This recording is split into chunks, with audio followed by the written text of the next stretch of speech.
დიდმა ბრიტანეთმა საქართველოს ყოფილი გენერალური პროკურორი ოთარ ფარცხალაძე, რომანოვი და პრორუსი ბიზნესმენი ლევან ვასაძე დაასანქცირა. დიდმა ბრიტანეთმა ეს გადაწყვეტილება რუსეთისთვის დაწესებული სანქციების ფარგლებში მიიღო. შედეგად ორივე მათგანს ბრიტანეთში ფინანსური აქტივები გაეყინა და ქვეყანაში შესვლა აეკრძალა. სანქციების მიზეზებში დასახელებულია მათი მხარდაჭერა რუსეთისთვის უკრაინის ომში და მონაწილეობა დეზინფორმაციული ნარატივების გავრცელებაში. ოფიციალურ განცხადებაში ნათქვამია, რომ სანქციები საქართველოში რუსეთის გავლენის ზრდის ფონზე წესდება. ფარცხალაძესა და ვასაძესთან ერთად დიდმა ბრიტანეთმა ასევე დაასანქცირა ორი ნავთობგადამზიდი, რომლებმაც ბრიტანეთის მტკიცებით რუსული ნავთობი ბათუმის პორტში შეიტანეს.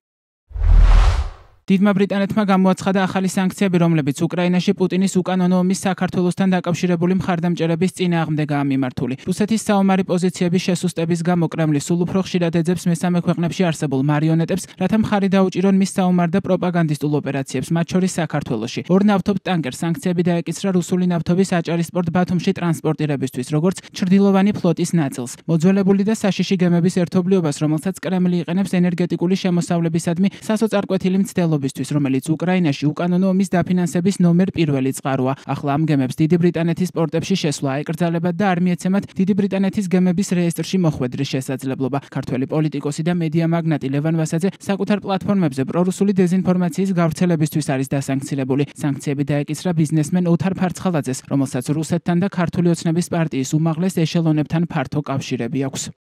ოთარ ფარცხალაძე რომანოვისა და ლევან ვასაძის დასანქცირებასთან დაკავშირებით კომენტარს აკეთებს გაერთიანებული სამეფოს სახელმწიფო მინისტრი ევროპის საკითხებში სტივენ დაუთი. მისი თქმით, დღევანდელი გადაწყვეტილება არის პასუხი ქართული ოცნების მიერ კრემლის შთაგონებული კანონების აღსრულებაზე, სამოქალაქო საზოგადოების წინააღმდეგ ბრძოლასა და ოპოზიციონერი პოლიტიკოსების დაპატიმრებაზე.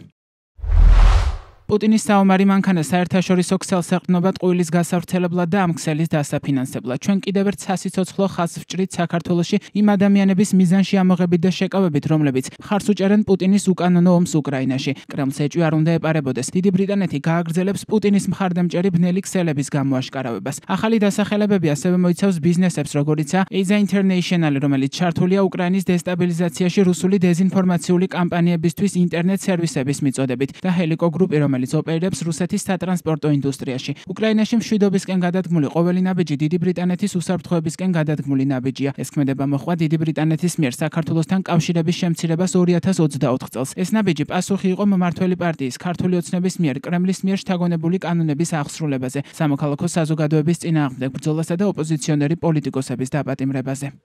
დიდმა ბრიტანეთმა ქართული ოცნების წარმომადგენლების სანქცირების პროცესი 2024 წლის დეკემბერში ხალხმრავალი პროევროპული საპროტესტო აქციების, დარბევისა და ევროინტეგრაციის პროცესის შეჩერების ფონზე დაიწყო. 2024 წლის 19 დეკემბერს ბრიტანული სანქციები დაუწესდათ შინაგან საქმეთა მინისტრ ვახტანგ გომელაურს და უწყების კიდევ 4 მაღალჩინოსანს: ალექსანდრე დარახველიძეს, სულხან თამაზაშვილს, ზვიად ხარაზიშვილს და მილერი ლაგაზაურს. მათგან შინაგან საქმეთა სამინისტროში დღეს მხოლოდ ალექსანდრე დარახველიძეა დარჩენილი. 2025 წლის 2 აპრილს დიდმა ბრიტანეთმა დაასანქცირა ქართველი მოსამართლეები ლევან მურუსიძე და მიხეილ ჩინჩალაძე. 2025 წლის 10 აპრილს კი სანქციები დაუწესდათ გენერალურ პროკურორ გიორგი გაბიტაშვილს, შინაგან საქმეთა მინისტრის მოადგილე შალვა ბედოიძეს, განსაკუთრებულ დავალებათა დეპარტამენტის ხელმძღვანელის მოადგილე მირზა კეზევაძეს და სპეციალური საგამოძიებო სამსახურის ხელმძღვანელ კარლო კაციდაძეს.